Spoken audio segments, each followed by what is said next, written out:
नमः शिवाय ओम नमः शिवाय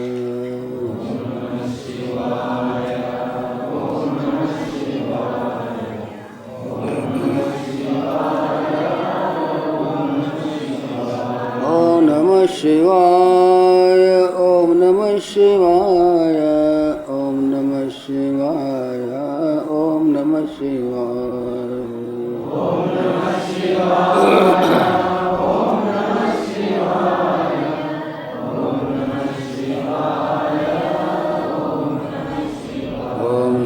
शिवाय ओम नमः शिवाय ओम नमः शिवाय ओम नमः शिवाय ओम नमः शिवाय ओम नमः शिवाय ओम नमः शिवाय ओम नमः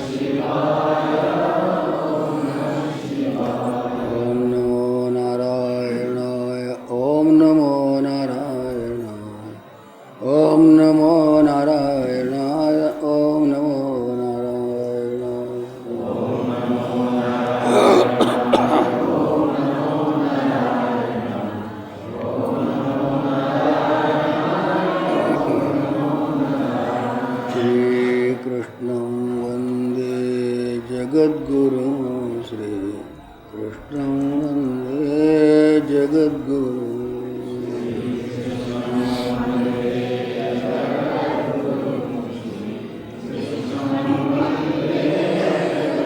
श्री कृष्णं वन्दे जगद्गुरुं श्री कृष्णं वन्दे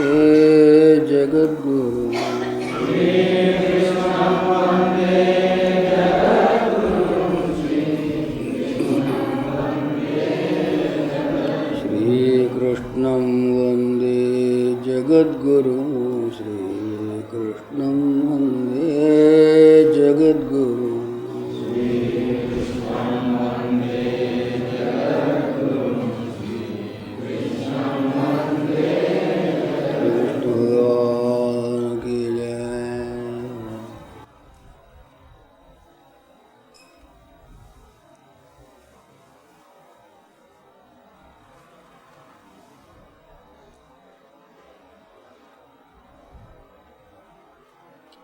Our earlier considerations during the past several days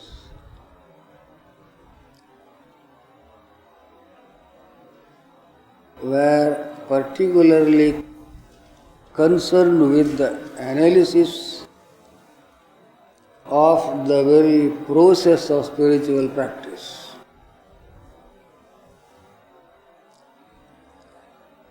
There is a continuity of performance involved in what is known as spiritual sadhana, and we had to cast our glance on various aspects of this wondrous performance of the personality of the human individual, engaged in a task that is veritably super conceptual, passing one's understanding. Incidentally, during our observations we could notice that much of the difficulty that we face is due to a vague, inaccurate notion we have about our relationship with things. There are types and types of relation observable in this world. Everything seems to be related to everything else in some manner, though appearing to be inscrutable on subjecting the process to acute logical analysis.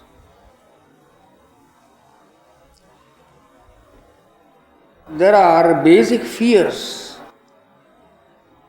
which one may have to confront in advanced stages of meditational practice,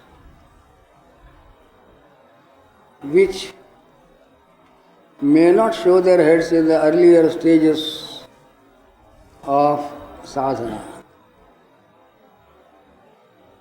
The greatest obstacle that one may face, perhaps finally, is a kind of unknown fear appearing to be pervading the whole atmosphere of one's existence. A fear which was not there earlier on account of a confidence that we had in the capacity of our own investigative power.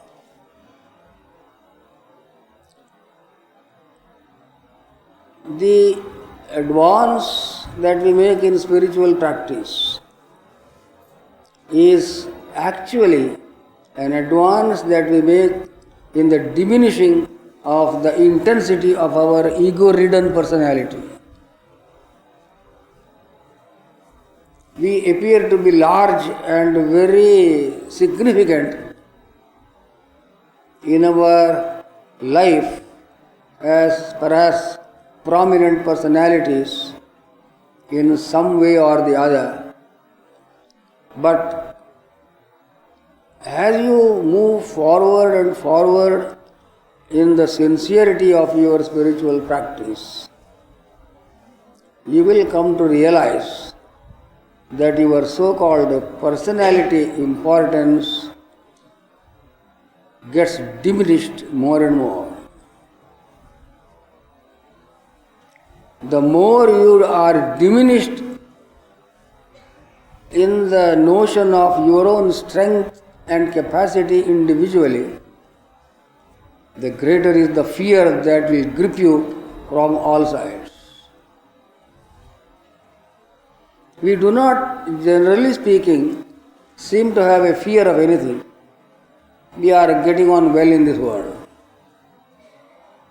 because of a notion that we have a strength of our own which can ward off any confrontation, bespeaking fear in any manner.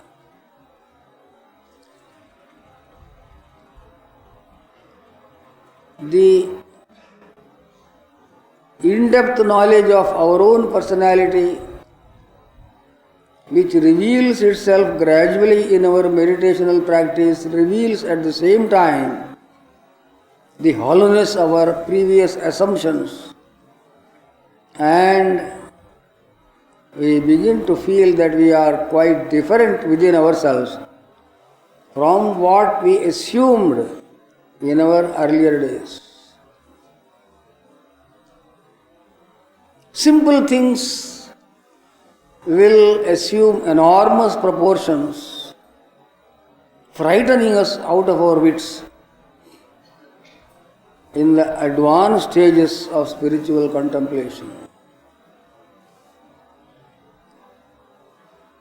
Objects of the world, which are practically insignificant, will assume a tremendous significance before you.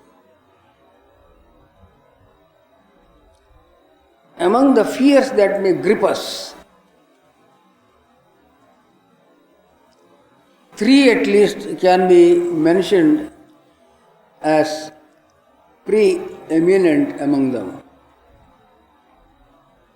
The awful distance we feel there is between ourselves and the Creator is one source of fear.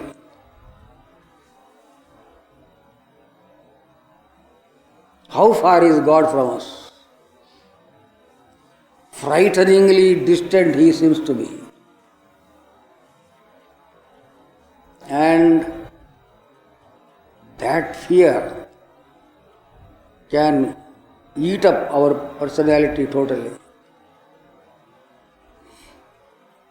The other fear, number 2, is the separation that we feel from the world in which we are living.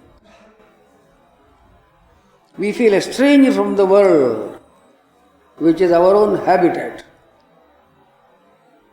It is not always a secure place. We feel oftentimes, and we do not know whether the world really wants us, if it is truly friendly with us.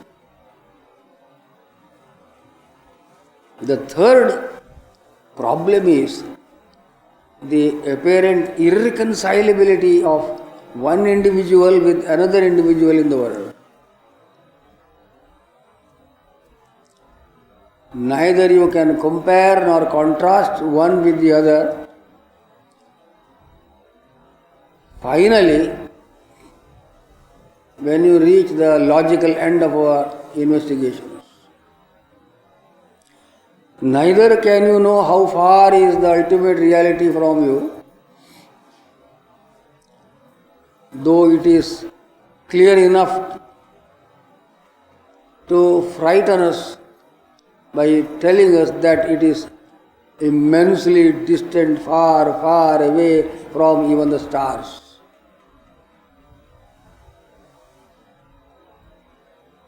That the world also is an unreliable friend, which we have to tread upon with great caution, is also a fear we cannot easily get rid of by any amount of scientific understanding or observation.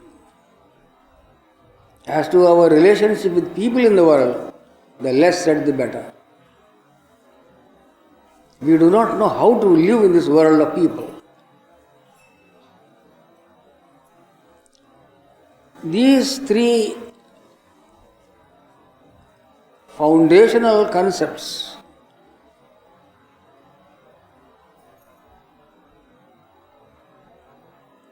the relationship among God, world and the individual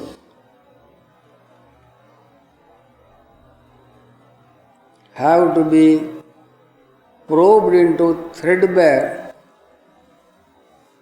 lest the fear may take possession of us entirely. The fear can be so awful really that we may lose our wits, perhaps our life itself. It does not mean that everyone realizes God in one's own personal single life, though that is an aspiration and the point at which one begins the practice.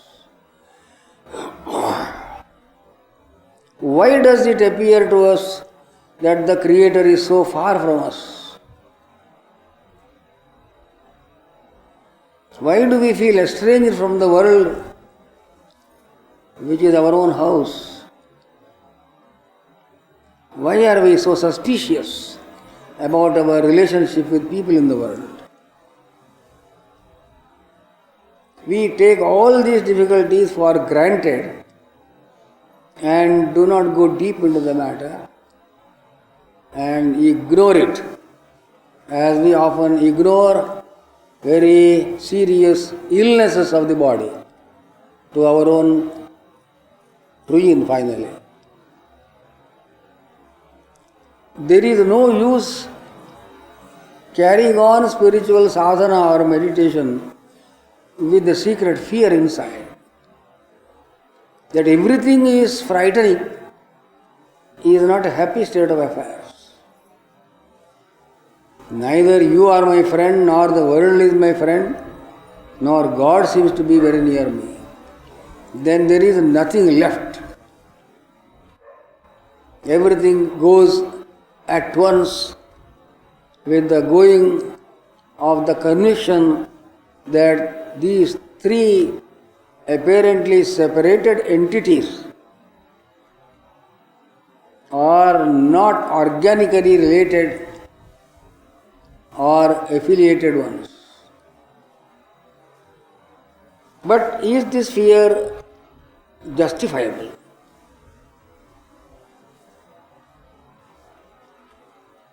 The question boils down to the concept of relation of one thing to another thing. I am related to such and such a person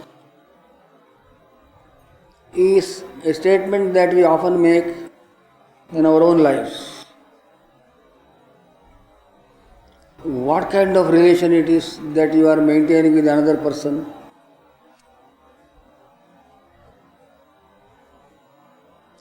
That relation is an imaginary, unintelligible feeling which cannot be substantiated either logically or scientifically.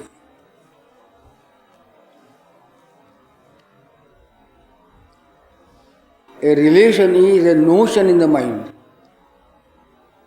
It does not exist physically in front of us. But that concept, which is non-physical, rules the whole world in all its levels. We have been accustomed to the great principles of space and time which rule the world of perception, about which we have studied enough in our earlier sessions. The very function of space is to create distance and make everything irreconcilable. Distance explains all the problems of life. If there is a real distance between one thing and another thing, nothing can really be related to any other thing in the world. Though we assume that we are related to friends, family relations, property, finance, and even to this body itself. But truly, the interference of space, which is nothing but the unavoidability of the concept of distance in things, the involvement of this notion cuts at the ground of any kind of true, reliable friendship in this world, of anything with anything in the world.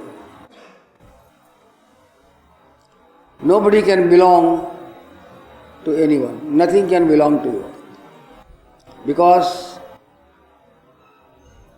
the distance that space creates between yourself and your belonging nullifies the very idea of something belonging really to oneself. Hence, everything is cut off from everything else finally by way of bereavement, a destruction of something. The death of one's own self, or the vanishing of that which one imagined to be one's own. It is the proper function of a spiritual seeker to see how one can overcome this notion of distance. Is there such a thing called distance, really? Even simple technical instruments of modern times like radio, television and fax and other things very considerably have reduced the notion of distance. Things do not seem to be so far from us as they appeared earlier.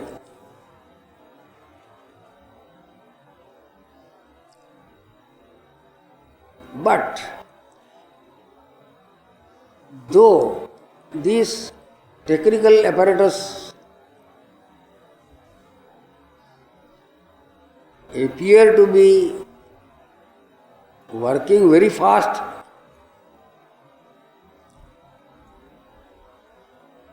evidently destroying the notion of distance, they have not destroyed distance. They work vigorously, but distance persists. Even if you run fast with a great speed and reach a destination, the speed does not abolish the distance. So modern comforts available to us through our technologies cannot relieve us of our true suffering, which is caused by something else altogether, which can neither be studied properly through our mental faculties, nor can be defied by the technical equipments of science.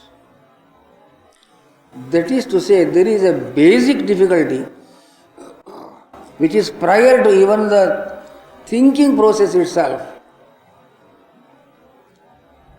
which has to be handled by a handling of the mind itself in a proper manner. No instrument here of an external nature can come to our help, not the whole world as a property or a kingdom can be of any utility to us in this adventure.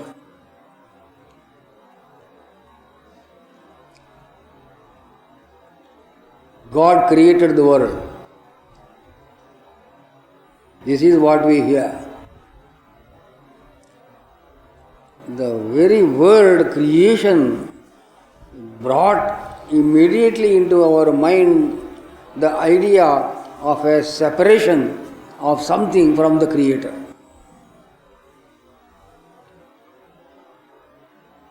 As if some chip has been shot off from the body of God and it has become a creation which is before us. Doctrines of the creational process in religious and philosophical parlance have struggled with this idea infinitely for ages through the historical movement of thought process. But we have not come to a conclusion finally. How has God become the world?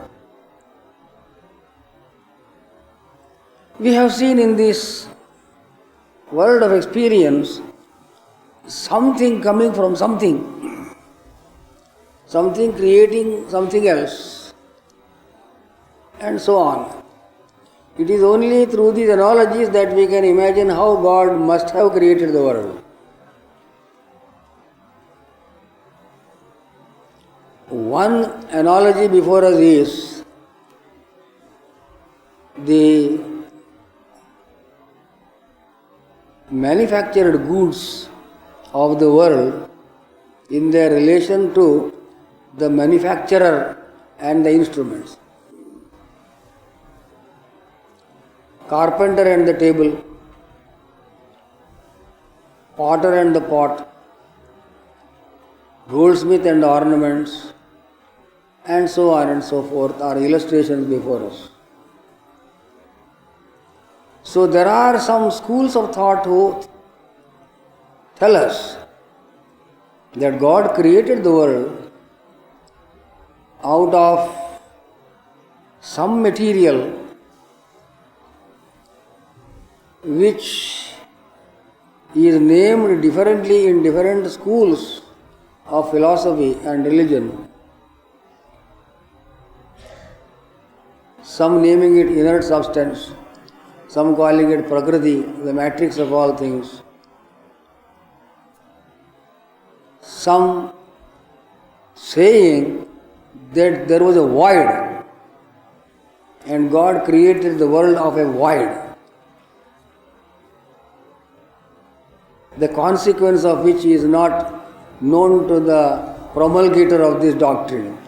Because if the world has been created out of a void, the whole world would be void in its essence, and we who are involved in the world also would be empty balloons with no substantiality in us.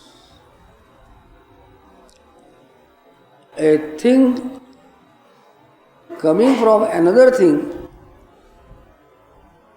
being totally different from that out of which it has come, is a doctrine in philosophical parlance known as Arambhavada. The Nyaya philosophy, the Vaisheshika and others are fond of adumbrating this doctrine. Their contention is that though it should be accepted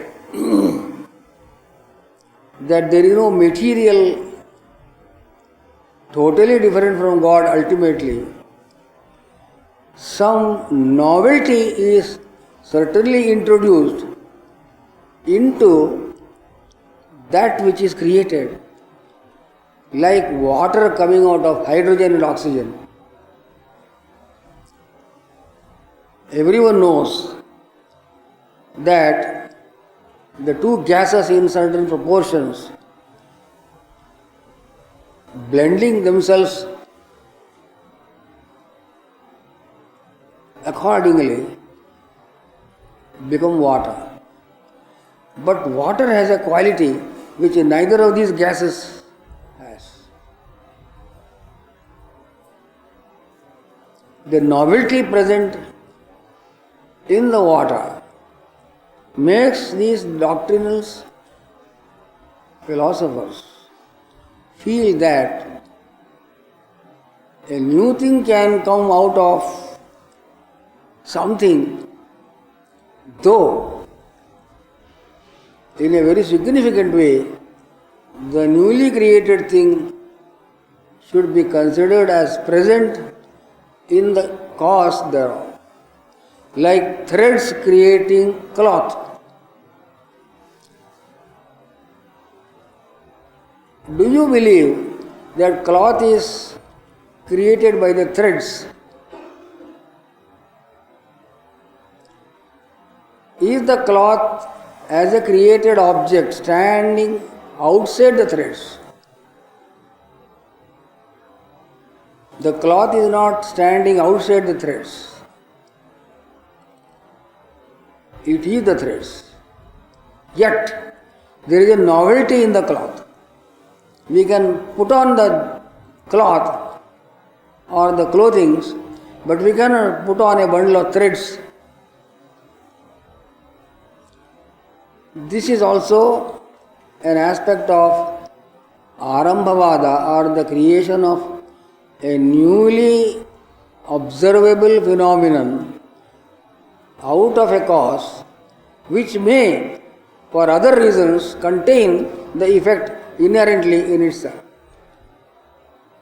Or we see milk manufacturing curds or yogurt by completely transforming itself into another. Here, the danger of accepting this doctrine is that curd can never become milk once again. It is destroyed totally. Are we to accept that God has destroyed himself in becoming the world? If that is the case, there would be no such thing as God realization, because he has ceased to be. He has become the curd of this universe, and he cannot become the milk of himself again. There is a defect in this doctrine of self-transformation, or what they call Parinamavada. we cannot under any circumstance understand how God has become the world. Now, a serious question again of another type confronts us. Has he really become the world? That is, there must have been a beginning for this creation. Beginningless creation cannot be conceived. To conceive the beginning of anything is to introduce the factor of time. It is only in the process of time that we can have a beginning, a middle, and so on. But time being one of the objects created in the creational process, it could not be prior to the creation. So it is impossible to say that there was a time when God created the world. Because the concept of time contradicts itself.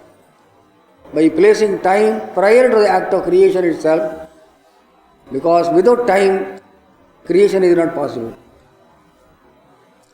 So the doubt arises whether God has really created the world. Another problem in the acceptance of the fact of the creation of the world by God is that if the world has been actually manufactured, you cannot get out of it. You will have to be here in this prison house forever and ever.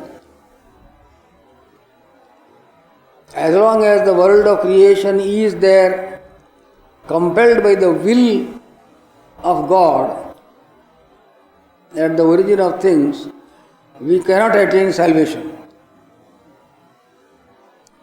There are some people who are wedded to this doctrine who hold that there is no possibility of salvation individually as long as the world lasts. Because the world will bind you and the will of God also will restrain you from going above himself or above his law of creation. The very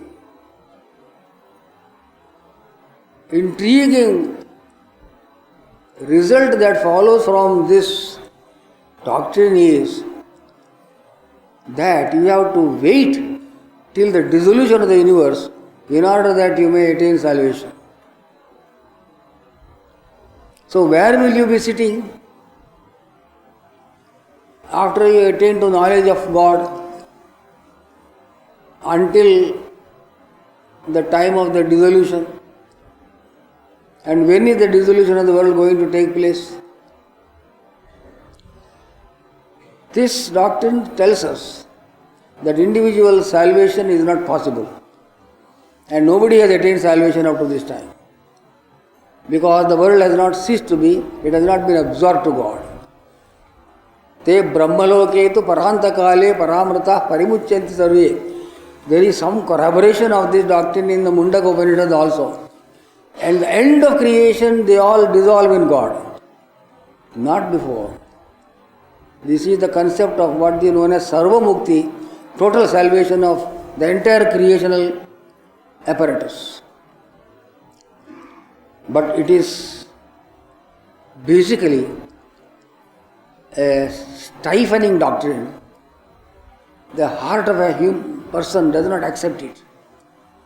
Though we cannot refute it logically, our heart says this cannot be. It does not appear that we have to wait in the temporal process of God's creation for the sake of realization. Because God is eternity and not involved in temporality. The people who advocate this doctrine forget that God is not involved in the temporal process or the movement of time. Therefore, the conclusion that you have to wait till the end of time is to imagine something which is impossibility, because there cannot be an end of time.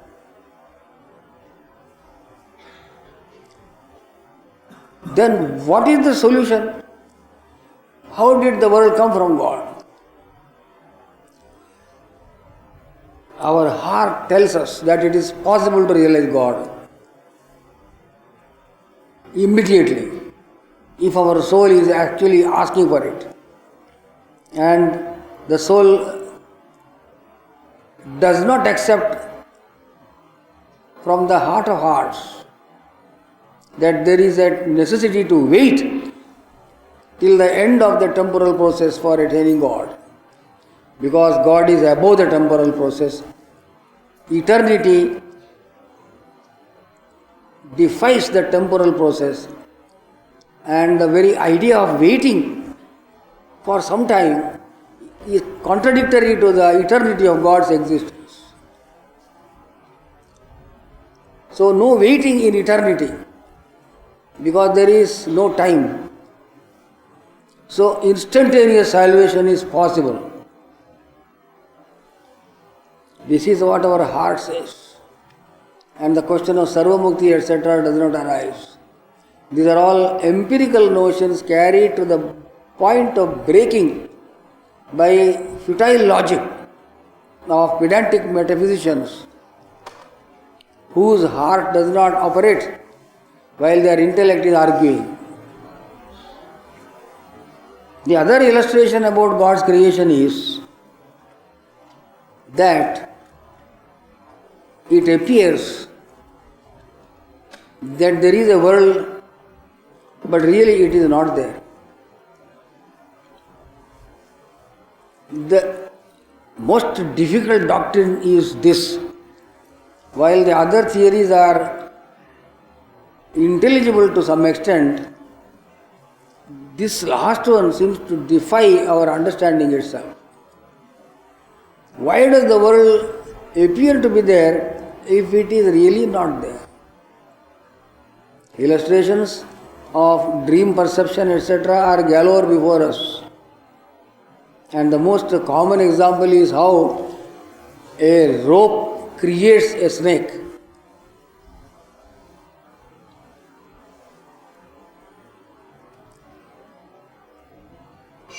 How has the rope manufactured the snake?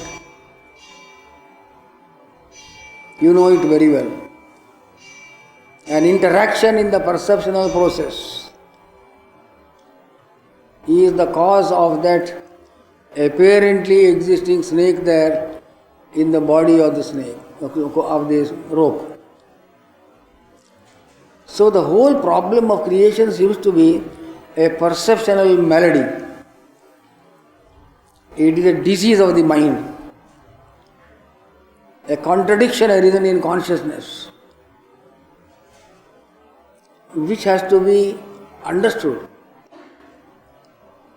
not by the intellectual process of logical argumentation, but by an inner probing into one's own self,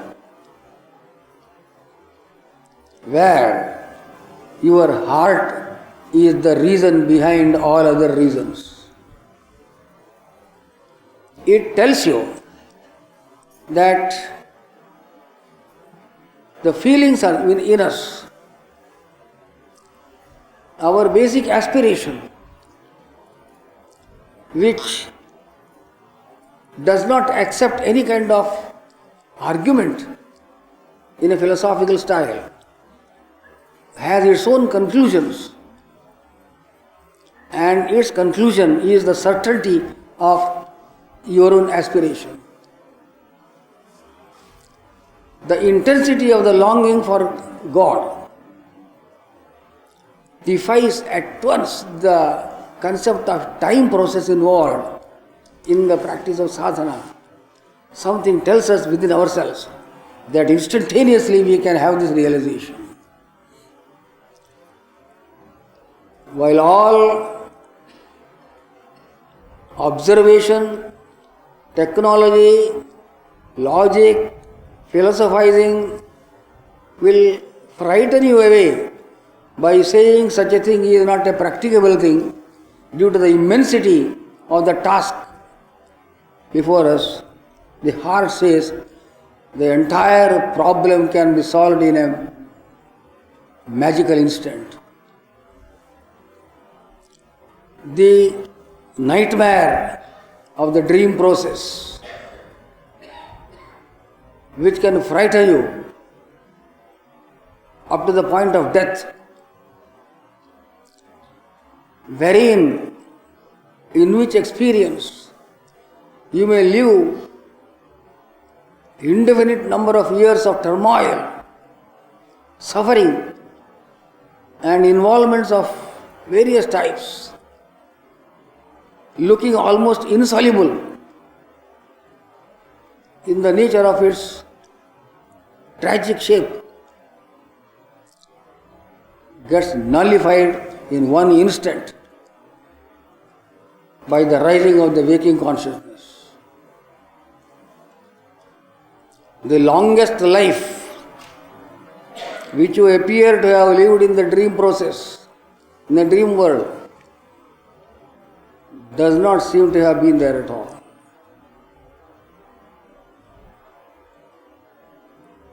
The answer to the doctrinaires of the Sarvamukti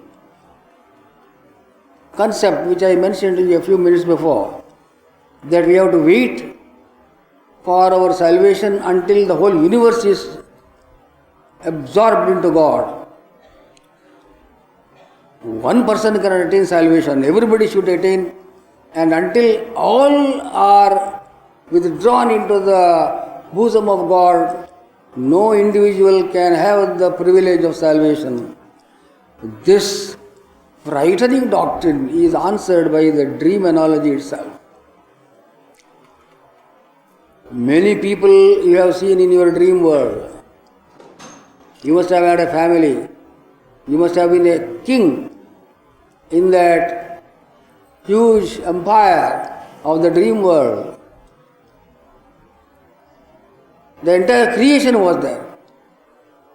All people, your friends and relations were there, hugging you, and you were enjoying your life there, and you woke up. Who woke up? You put a question to your own self.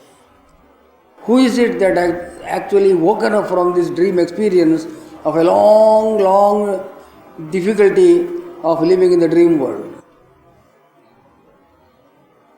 The whole thing has woken up. All your friends whom you saw in the dream world, do you mean to say that they are still there? And you have alone independently wrenched yourself from the trouble of the dream world and come to the waking life. Are they still there? The whole world has been withdrawn into your mind. When the world of perception in dream is withdrawn into the waking consciousness, all that you saw, including your friends and relations and all the property that you have, everything gets absorbed into the causal nucleus, which is the waking consciousness. In a similar manner is evidently what is going to take place when salvation takes place. The dream analogy is a very, very illustrative example before us. This is called a Dirgha Swapna. While our Swapna is short, the waking life is considered as a long, drawn out dream process. As the dream world with all its appurtenances got dissolved into the structural pattern of the waking mind, and the entire empire vanished in one instant, the entire creation will vanish in self-realization by the fact of the cosmic mind absorbing at that time the whole apparatus of creation. Because in meditation, actually, our individual mind gets en rapport with the cosmic mind. It is not me that is meditating, nor you. It is the element of cosmicality that is masquerading in our own so-called individuality of the mind, that truly meditates. Otherwise, if the individual mind it is that is thinking another apparently distantly existing cosmic mind or God, there will be no connection between the two. I have already mentioned to you the difficulty of the notion of relation. The transcendent is also immanent, is something that we have to remember always. The most distant is also here at this very moment.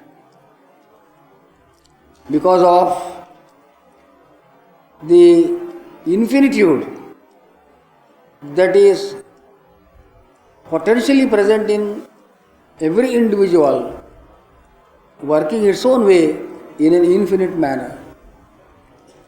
The meditational process is infinite, working in an infinite way, and therefore it is a very joyous process. You feel most happy in your meditation. But if you struggle and foolishly imagine that meditation is a thinking process, just as you are thinking a wall in front of you, you are thinking another thing, then you will feel fidgety and irked and would like to get up from meditation as early as possible. But truly, the meditational process is the linking up vitally your own so-called finite mind with the cosmic mind. And it has to do the work of meditation. The I in you has to rise to the dimension of that large comprehensive mind, so that in the act of meditation, the total mind of the world starts contemplating and not the individual mind of Mr. So-and-so or this person or that person. Then an inexpressible joy rises into the surface of experience. A power that is unknown takes possession of us. Our dimension expands into an indescribable extent, and we rise from meditation as a new person altogether. As if you have taken a dip in a reservoir of nectar and you have bathed, refreshed into a new life of immense vigor, health, vitality, and a feeling of utter perfection in your life. To live a spiritual life, therefore, is a great glory. And all other kinds of life with which we are acquainted in this world, industrial, political, social, educational, whatever you call, they are all summed up within this total way of living, which is spiritual living. Spiritual living is not one kind of living. It is the all-inclusive total of every type of conceivable living. The whole life is embedded in the spiritual life. A spiritual seeker is not one kind of person. He is all persons in himself. The all takes possession of him. The spirit is the all. It is not one unit somewhere in the process of creation. So the asking for the true spirit within us is asking for the all, and therefore spiritual life is total life. With these convictions, we should commence our meditations and try to be always happy and never give an occasion for complaint or remorse, depression, dejection, dissatisfaction of any kind. A spiritual seeker is a blessing to this world, and he is always happy. God bless you. Hari Om.